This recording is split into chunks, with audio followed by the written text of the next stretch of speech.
Oh my god, I am so totally freaked. Half of me is relieved to be out of that place, and half of me is well touched because I've had like a moment with a fellow human being, and half of me wants to take a shower like you wouldn't believe. Basketball, volleyball, theater, robotics, student council, and of course speech. There are so many choices of activities for students to be in. How do we choose? Should you do everything or should you specialize? Is having a bunch of activities really better than being good at just one? This is what Krista has to find out in Cheerleader Meets the Goth by Deborah Karzewski. You need to try other activities, Daddy said. Spread your wings, experience new clubs, diversify. Show those colleges that you are more than just a cheerleader. Let them see that Krista is good at more than just one thing. Just? My whole world was turned upside down. What did he expect me to do? Cheering was my life. First, I thought, how about service club? No way. I mean, ew, can you imagine the germ potential? Then I thought, tennis? No way. Think about the sweat factor. Debate club? What if someone disagreed with me? I'd be crushed. And then it hit me. Drama club. The school musical, perfect. I could so handle the choreography.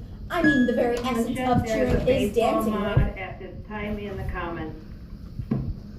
And the singing? Well, duh, what do I do every day in the shower? Sing! And the acting? Well, when we read Macbeth for Mr. Kurtz in English class, he said he had never seen such a unique interpretation of the witches before. Bubble, bubble, toil, and trouble!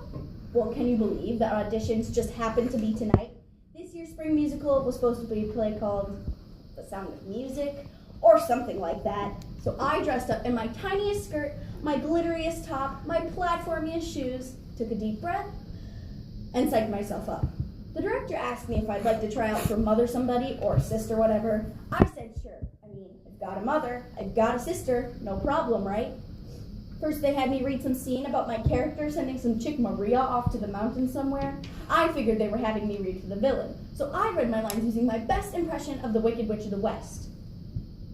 I was pretty sure everyone loved, the green one from The Wizard of Oz. I was pretty sure everyone loved it, because everyone started applauding. Next was the singing part of the audition. When I sang about climbing that mountain, I really rocked. And when I sang about searching high and low, I gave it my all. And then the director came out and said, "That was great, Krista. Now let's do it again. For real." For real? I looked out into the audience section of the auditorium where people who were waiting to try out were sitting. Everyone was cracking up. Some of them were holding their stomachs. They were laughing so hard. And then it hit me. They weren't laughing because I'd done a good job. They were laughing at me. Me, the captain of the Redford High School cheerleaders. Somehow I made it off the stage, ran up to the second floor girls' room, slammed the door shut, and cried like I've never cried before.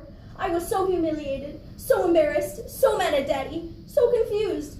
What had I done that was so awful? I hated everybody. Suddenly the bathroom door swung open. I pulled my legs high up into the toilet seat so that if anyone looked under the stall door, nobody would know I was in there. I didn't want to talk to anybody. They could all flush themselves away for all I cared. Slam! Somebody kicked the bathroom door shut. Boom! Somebody kicked the stall door open right next to me. Bam! Somebody kicked it shut again. Okay, so now I was not as upset as I was totally freaked. I hugged my knees to my chest and tried not to breathe. And then I heard the most pathetic noise I have ever heard. It started like a low whine in the back of the throat and then rose to a full, high-pitched, painful howl. I tried so hard to keep completely and totally silent. Suddenly the bathroom door swung open again. Anybody in here? It was Miss Carlson, the custodian. Locking up now. What should I do now? If I move now, whoever was in the stall next to me would know that I'd been there the whole time. He, she, or it would know that I witnessed her tantrum, or whatever the heck it was. And if they were already that angry, imagine what he, she, or it would do to me. I kept perfectly still. So did the thing next to me. My heart was beating so loudly, I was certain whoever was in the stall next to me could hear it.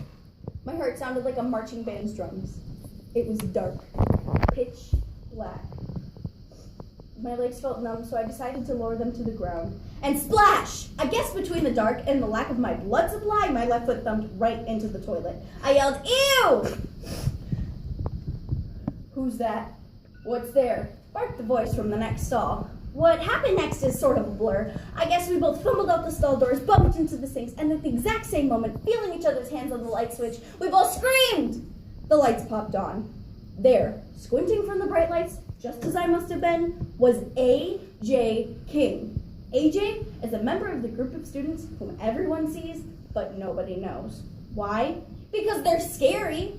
My sister once told me that A.J. stands for Alice Jane. But no one, and I mean no one, would ever think of calling her anything but A.J. I can still see our screaming reflections in the mirror. Me, in my cute sparkly outfit, one foot dripping wet, eyes puffy red. And A.J., head half shaved, the other spiked, and all baggy black, thick boots, eyes puffy red. What the blank are you doing in here? I'm sure you can fill in the blank. I was just using the bathroom.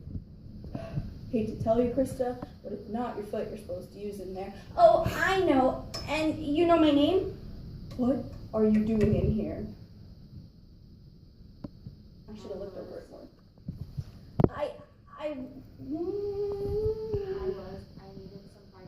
I needed some privacy, and I heard somebody come in, and I didn't want to upset you because AJ looked more vulnerable than I had ever seen her. She whispered, "You heard me? Sorta. Everything. I'm sorry, AJ." AJ looked at the door as though she was considering making a mad escape. Looked at the puddle accumulating around my foot, looked at her face in the mirror, and slumped to the floor. Talk about an awkward moment. I didn't know what to do, so I sat down next to her. I figured, what the heck? The girls' room floor couldn't be any grosser than if it was all over my foot, right? AJ looked over at me. What are you gonna do now? I don't know. Walk home, I guess. You? If I go home, I'll have to explain to my old man what happened at tryouts. You auditioned too? My dad's been getting on my case about getting involved in new things. He keeps telling me I've got to give society a chance, and if I'm really comfortable with my chosen path, then I can experience other activities while I still remain true to myself. That sounds reasonable. I know. That's the problem. If you told me how to dress or who to hang out with or whatever, well then I could fight it. But I figured, okay, can't hurt to just try. So what made you decide to try out for the school musical? Well, I figured it'd be a compromise. I mean, what I love best is jamming up to my tunes with my band, and AJ stood up, walked over to the bathroom stall, and reached inside. AJ sheepishly pulled out an electric guitar. Well, after all, it is called The Sound of Music. How was I supposed to know it was about a bunch of nuns? Nuns? No wonder they were laughing at me. I get it. You two? I can't blinking believe it. You can fill in the blank. AJ and I looked at each other for a long time. I started to giggle. I couldn't help it. First, AJ looked like she wanted to kill me, and then she let out this sound. Sort of like a laugh, but a strangled, bitter one. Suddenly, AJ grabbed my arms and pulled me to my feet. Who are you going to tell about this? Ow, are you nuts? Do you think I have a death wish? Nobody. I'm not going to mention this to anybody. AJ let go of me and picked up her guitar to leave. Wait, what about you? I have a reputation to uphold too, you know. AJ sniffled and made her half smile. If I told anybody about Miss Foot in the Can, I'd have to explain what I was doing at school. Suicide is the third leading cause of death among teenagers. With every 25 attempts, there's one death. Especially in conception, talking about suicide does not cause people to be more suicidal. It, in fact, helps bring down the stigma and creates awareness. Wait, we're almost out.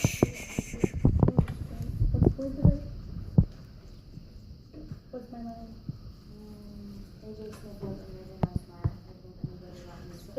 I'd have to explain what I was doing at school after it was closed, wouldn't I? Good, I said, trying to look intimidating. Good, AJ said, succeeding in looking intimidating. Long story short, all I know is that was the last time I ever attempted to diversify.